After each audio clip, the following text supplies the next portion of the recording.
Dhone TDP నాయకులకు అబద్ధాలు మాట్లాడడం, అసత్యాలు మాట్లాడడం, రాజకీయ లబ్ధి కోసం బురద చల్లడం పరిపాటి అయిపోయింది.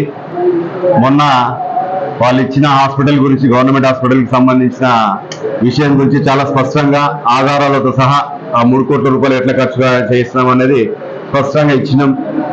అయినా కూడా మళ్ళీ తిరిగి మరొక అబద్ధానికి తెరదీసినారు. స్పోర్ట్స్ కాంప్లెక్స్ సంబంధించి డోన్లో ఇండోర్ స్టేడియం సంబంధించి, తర్వాత స్పోర్ట్స్ కు సంబంధించిన విషయాల గురించి కొన్ని అబద్ధాలు మళ్ళీ అలవాటుగా చెప్పడం స్టార్ట్ చేసినారు. నాకు తెలిసి ఈ 4 రోజులు రోజు ఏదో ఒక అబద్ధం చెప్పడం, ప్రజల్లో సానుభూతి పొందాలన్న ప్రయత్నాలు చేస్తున్నట్ల క్లియర్గా అర్థమవుతా ఉంది. విఘ్నులైనటువంటి డోన్ ప్రజలు అర్థం చేసుకుంటారని ఆశిస్తూ ఆ స్పోర్ట్స్ కాంప్లెక్స్ సంబంధించి 2 విషయాలు వాళ్ళు ఇచ్చిన క్వశ్చన్స్ కి మేము ఆన్సర్ చెప్పే ప్రయత్నం చేస్తున్నాం. డోన్ వైఎస్ఆర్సీపీ పార్టీ తరఫు నుంచి 2021లో 4,86,00,000 రూపాయలతో ఒక స్పోర్ట్స్ కాంప్లెక్స్, 2020లో 2 కోట్ల రూపాయలతో ఇండోర్ స్టేడియం 2 నిర్మాణం జరిగింది. ఆ ఇండోర్ స్టేడియం గురించి ప్రస్తావన తీసుకొచ్చినారు కాబట్టి మరొకసారి మీకు చెప్తా ఉన్నా. ఈరోజు రాష్ట్రంలో అత్యంత ప్రజలకు, మరీ యువతులకు ఉపయోగపడే విధంగా ఒక స్పోర్ట్స్ కాంప్లెక్స్ ను, ఇండోర్ స్టేడియం ను తీర్చిదిద్దిన ఘనత ఒక మన బుగ్గన సార్కు మాత్రమే చెందుతుంది. ఎందుకంటే విజయవాడ, విశాఖపట్నం, గుంటూరు లాంటి సిటీస్ లో మాత్రమే ఉండే స్థాయిలో ఉన్న స్టేడియాన్ని ఆయన నిర్మించడం జరిగింది.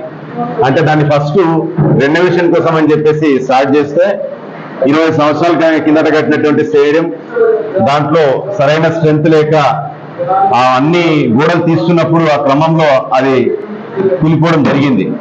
ఆ క్రమంలో ఆయన ఇట్లా కాదు, ఈ యువతులు మంచి అత్యాధునికమైన వసతితో అక్కడ ఒక స్టేడియం ఉండాలని చెప్పేసి ఆయన తలంచినారు. కాబట్టి డిస్ట్రిక్ట్ మైనింగ్ ఫండ్ అంటే కలెక్టర్ గారి అర్థంలో నిర్వహించే ఈ ఫండ్ అది. ఆయనే చెప్పినారు ఆయన మాటలో, టీడీపీ నాయకులు జిల్లాలో అత్యధికంగా డిఎంఎఫ్ ఫండ్ వాడుకున్నారని. నిజంగా ఆయనకు అది చాలా ఆనర్ అది. ఎందుకంటే మరి మీరెందుకు వాడుకోలేకపోయారు? డిఎంఎఫ్ ఫండ్ అనేది ఒకటి ఉంది, దాన్ని ఈ ప్రాంత యువతుల కోసం మనం ఖర్చు చేయాలన్న ఆలోచన డోన్ టీడీపీకి ఎప్పుడు లేదు. ఇంతవరకు ₹1 ఖర్చు పెట్టలే. డిఎంఎఫ్ కింద ₹1 కూడా ఖర్చు పెట్టలే. తీసుకురాలేదు. అంటే అట్లాంటి ఫండ్స్ ఉన్నాయి, ఈ ప్రాంత యువతుల కోసం మనం వాడుకోవాలన్న ఇది మీకు ఎప్పుడు థాట్ రాలేదు, చేయలేదు. ఈరోజు స్పోర్ట్స్ కాంప్లెక్స్ మరీ సంబంధించి జరుగుతున్నటువంటి కార్యక్రమాలు మీకు అందరికీ మీ అందరూ ఉంచే ప్రయత్నం చేస్తా. Indoor stadium 2 wooden courts, synthetic courts, white lights తో ఇండోర్ స్టేడియం నిర్మాణం జరిగింది. దాని పక్కన ఒక స్పోర్ట్స్ కాంప్లెక్స్ కూడా 4,86,00,000 రూపాయలతో ఒక స్పోర్ట్స్ కాంప్లెక్స్. టెన్నిస్ కోర్ట్ ఒకటి వచ్చింది డోన్ లో, సింథటిక్ టెన్నిస్ కోర్టు. రాయలసీమ జిల్లాలో 2, 3 ఉన్నాయి. ఎంటైర్ రాయలసీమలో 2, 3 ఉన్నాయి సింథటిక్ టెన్నిస్ కోర్టు. అట్లాంటిది ఒకటి వచ్చింది. మళ్ళీ క్రికెట్ నెట్స్ పిల్లలు ప్రాక్టీస్ చేసుకోవడానికి అవి వచ్చినాయి. తర్వాత స్విమ్మింగ్ పూల్ సార్ మెజర్మెంట్స్ అనుగుణంగా, అంటే రేపు పొద్దున జిల్లా స్థాయిలో కాదు, రాష్ట్ర స్థాయిలో, దేశ స్థాయిలో ఈ ప్రాంత యువకులు, యంగ్ జనరేషన్ అంతా వాడుకొని కాంపిటీషన్స్ పోవాలంటే సాత్ మెజర్మెంట్స్ ప్రకారం ఉండే ఒక స్టేడియం నిర్మాణం అయింది. కొన్ని వందల మంది ఈరోజు స్విమ్మింగ్ పూల్ ను ఉపయోగించుకుంటున్నారు పిల్లలు. ఈరోజు వెళ్ళి చూడొచ్చు. మీ పిల్లలు కూడా నాకు తెలిసి దాదాపుగా టీడీపీకి సంబంధించిన చాలా మంది పిల్లలు కూడా అక్కడ నాకు తెలిసి స్విమ్మింగ్ నేర్చుకుంటుంటారు ఈ సమ్మర్ లో. అది ఆయన విజన్. తర్వాత 7 పార్కులు ఈరోజు మహిళల కోసం. గతంలో మనం గమనిస్తే అన్యాక్రాంతమయ్యే మున్సిపల్ స్థలాలు టీడీపీ గవర్నమెంట్ లో, ఇప్పుడు ఆ అన్యాక్రాంతమైన ప్రాంగణాలన్నీ, స్థలాలన్నీ వెలికి తీసి ఇక్కడ పార్కులు ఏర్పాటు చేసి మహిళలు, పిల్లలు, పెద్దలు అందరూ పెద్ద ఎత్తున పార్కులలో వచ్చి ఈరోజు వాకింగ్ చేసుకోవడం కానీ, పిచ్చపాటిగా మాట్లాడుకోవడం కానీ, సేవ చేయడం కానీ, పిల్లలు ఆడుకోవడం, కిడ్స్ ప్లే ఏరియా కానీ, ఇటువంటివన్నీ చేయగలిగినారు బుగ్గన సారు. మరి ఇటువంటి ఆలోచన మీకెందుకు రాలే? బాధాకరమైన విషయం ఏమంటే, ఇంత మాట్లాడుతున్నారు ఉమెన్ గురించి, ఆయన మాట్లాడినారు, ఒక ప్రస్తావన తీసుకొచ్చారు, మహిళలకు స్టేడియం కట్టొచ్చు కదా అని. మహిళల గురించి మీకుండే కన్సర్న్ ఎట్లాంటివని చెప్తా.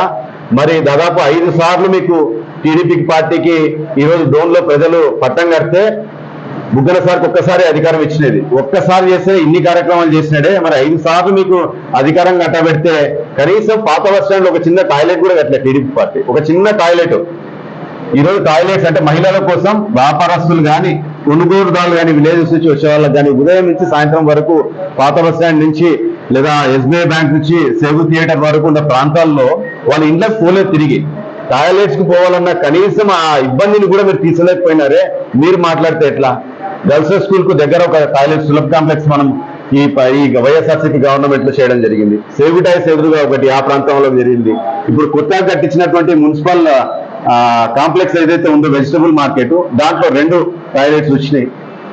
ప్రతి చోట ఎక్కడైనా తీసుకోండి మీరు, ఆయన ఏర్పాటు చేసిన స్పోర్ట్స్ కాంప్లెక్స్ లో టాయిలెట్స్ వచ్చినాయి. అంటే ఏ ప్రాంతంలో కూడా మహిళలు కానీ యువకులు కానీ ఇబ్బంది పడకూడదన్న ఉద్దేశంతో టాయిలెట్స్ చేశారు. కనీసం ఆ టాయిలెట్స్ అంటే సరే, ఇంత పెద్ద పెద్ద కార్యక్రమాలు వద్దులే, టాయిలెట్స్ కట్టే ప్రయత్నం కూడా చేయలేదే. మరి మీరు కూడా స్టేట్మెంట్స్ ఇచ్చి మాట్లాడి టీడీపీ పార్టీ అబాస్పాలు అవుతుంది. ప్రజలు నిజంగా నవ్వుకుంటున్నారు. వందల వేల కోట్ల రూపాయలు ఖర్చు పెట్టి గతంలో ఎప్పుడు లేని విధంగా యువకుల కోసం ఈ రోజు కార్యక్రమాలు చేస్తున్నటువంటి బుగ్గనసారిని విమర్శిస్తున్నారంటే నిజంగా మీరు చాలా బాధాకరమైన విషయం. దయచేసి ఇది మానుకోండి. కనీసం అట్లన్నా కొంచెం ప్రజలు మిమ్మల్ని హర్షిస్తారని చెప్పేసి తెలియజేస్తున్నా. తర్వాత ఆ స్టేడియంకి పేరు పెట్టుకుంటున్నా అంటున్నారు. వందల వేల కోట్ల రూపాయలు తీసుకొచ్చి ఆడ కార్యక్రమాలు చేస్తున్న నాయకుడు, గతంలో పనిచేసినటువంటి ఎమ్మెల్యేగా ఈ ప్రాంతానికి ఆయన కాంట్రిబ్యూషన్ ఉంది. చేసినటువంటి పెద్దలు బీపీ శేషారెడ్డి గారి పేరు పెట్టుకోవడం తప్పేముందని నాకు అర్థం కాలే. అంటే టీడీపీ నాయకుల పేర్ల మీద ఎక్కడ ఈ డోన్లో కానీ ఈ రాష్ట్రంలో కానీ ఎక్కడ పేర్లు పెట్టుకోలేదా? అన్ని ప్రాంతాలకు సంబంధించిన పేర్లు పెట్టుకున్నారే. ఎవరు సొంత ఆయన అన్న ఇంకొక ప్రశ్న అడిగినారు, సొంత డబ్బులు పెట్టినాడు ఆయన పేర్లు పెట్టుకోవడానికి. అంటే ఇప్పటివరకు టీడీపీ నాయకులు పెట్టిన పేర్లన్నీ వాళ్ళ సొంత డబ్బులతో నిర్మాణమైన కార్యక్రమాలు అవన్నీ కాదు కదా. ఎవరైనా ప్రభుత్వంతో అనుసంధానమై ప్రభుత్వంలో పనిచేస్తున్నప్పుడు ఈ ప్రాంతానికి సంబంధించిన ఫండ్స్ తీసుకొచ్చి ఇక్కడ అభివృద్ధి కార్యక్రమాలు. టీడీపీ మద్దతుదారుడు ఫోక్స్ రమణ, ఆయన ఫోక్స్ రమణగా నామకరణం ఆయనకు.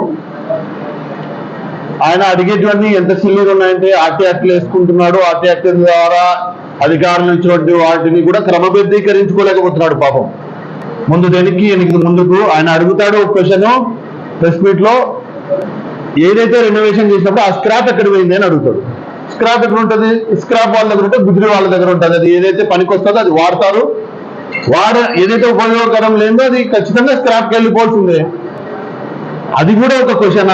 దాన్ని కూడా విమర్శలో భాగంగా దాన్ని కూడా మాట్లాడతాడు. ఆయననే మాట్లాడుతూ గతంలో మేము కోట్ల స్టేడియం కూడా పేరు పెట్టుకున్నాం అంటారు. అంటే యువతలో పెట్టుకుంటేనేమో కరెక్ట్ కాదంటారు.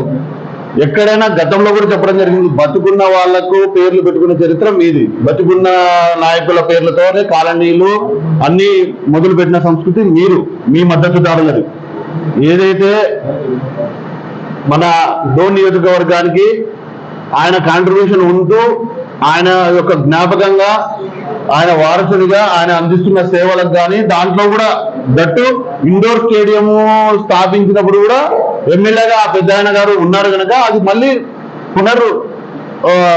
గుర్తు చేసుకోవడం, మళ్ళీ ఒకసారి గుర్తు చేసుకోవడం జరిగింది. దాంట్లో తప్పేముందండి? మీరు గతంలో ఏ కేసులలో ఎక్కడైతే బాలిక 8వ తరగతి బాలిక 11 ఏళ్ల అమ్మాయిని ఫోక్స్ కేసులోనే ముద్దాయినటువంటి మీరే ఇంత నికాసుగా బయటకు వచ్చి మాట్లాడుతుంటే, క్లీన్ అండ్ గ్రీన్ గా వైట్ పేపర్ లాంటివి ఉండే వ్యక్తి మా నాయకుడు రాజారెడ్డి గారు, ఆయన మీద మీరు బురద జల్లడం అది మిమ్మల్ని మీరు దిగదార్చుకోవడమే. మీరు ఎందుకు ఆ లాడ్జుల్లో పట్టుబడినారు? ఎందుకు కేసులు జిల్లా జైళ్లలో శిక్షలు అనుభవించొచ్చినారు? మీ దగ్గర ఒక స్వామీజీ ఉండే, మీ ఇంటికి వచ్చిపోతుండే, ఊరంతా తిరిగి అది అవమానం పడి ఈరోజు మళ్ళీ ఉంది. అట్లా అన్ని తోడుకుంటూ పోమంటారా? ఇంతటితో నీ పని నువ్వు చూసుకొని మీ పార్టీ అభిమానం కానీ పార్టీ బలోపేతానికి కానీ అయ్యే పనులు కానీ జనానికి ఉపయోగపడేది కానీ మేము వస్తే ఇది చేస్తామని కానీ ఆ మాటలు చెప్తే బాగుంటుంది. కానీ లేనిపోని కళ్ళబొని మాటలు ఆల్రెడీ అధికారికంగా ఎవరైతే అధికారులు వాళ్ళంతా తిక్కలలో ఏమన్నా వాళ్ళేమి వాళ్ళ ఉద్యోగాలు పోగొట్టుకుంటారా? ఉన్నటువంటి దాన్ని సరైన పద్ధతిలో మరీ ముఖ్యంగా జగన్మోహన్ రెడ్డి గారి ప్రభుత్వంలో 1కి 10 సార్లు క్వాలిటీ కంట్రోల్ గా చేస్తూ, అదే మన రాజారెడ్డి గారు ఎక్కడ కూడా వేరే నియోజకవర్గాలు కానీ రాష్ట్రంలో కానీ ఒక ఫిక్స్డ్ ప్రొఫార్మా ఉంటుంది, మెజర్మెంట్స్ కానీ ఇంజనీరింగ్ ప్లాన్స్ కానీ ఉంటాయి. వాటికంటే అద్భుతంగా 10 కాలాలు ఉండే విధంగా గ్రాంట్స్ అన్ని తెస్తూ ప్రతి ఒక్క రూపాయి వేస్ట్ కాకుండా చక్కగా తీసుకొని వస్తుంటే అదంతా ప్రజలంతా కూడా గమనిస్తున్నారు. వాటిపై మీరు విమర్శలు చేయడం అనేది సిగ్గుచేటు మీ పార్టీకే. తస్మాత్ జాగ్రత్త. మీరు ఇంకా ఇట్లాంటివి పెట్టుకుంటూ పోతుంటే అది మీ యొక్క అంతిమానికి అది నాంది. దయచేసి ఒళ్ళు దగ్గర పెట్టుకుని మాట్లాడాల్సింది కోరుతున్నాను. Thank you.